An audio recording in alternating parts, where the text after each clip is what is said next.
Stop. Don't be creative. Please don't. I really want you to hear me about this. The vast majority of people that are pushing themselves to be creative and to draw are feeling more frustrated than fulfilled with their designs. I really want you to hear me. Now let's take a step back. I'm not saying that being creative is bad.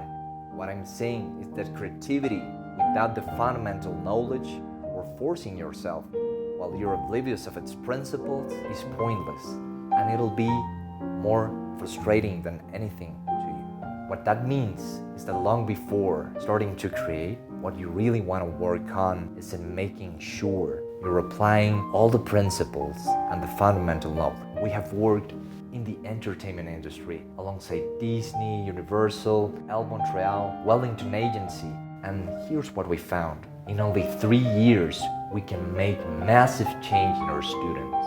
They cannot just simply become better at their craft, but they can become part of this exciting industry, seeing the development of real projects within this unbelievable universe. And also, they can leave behind the amateur days so they become pros. And the reason being is that you already had the proper training and your mentor personally gave you a map, gave you a guidance.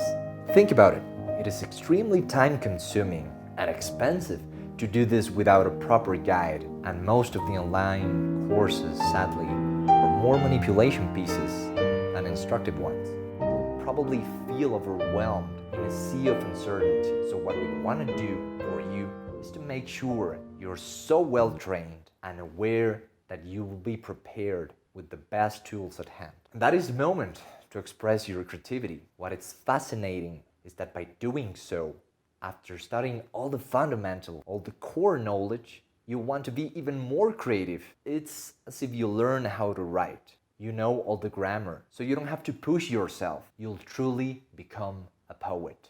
Think of it like this. If you don't know the basics, the fundamentals, and the principles, how could you be fluent, eloquent? How could you tell your story? Or how could you express yourself? If somebody has no clue about words, grammar, pronunciation, the culture, and so on, aren't they gonna feel frustrated when trying to express themselves? Aren't they gonna feel completely lost? Yes. So please, before you become a creative designer, improve your knowledge about the principle and fundamentals of design. Don't be oblivious about this, so you can jump into the creative pool and be extremely successful at it.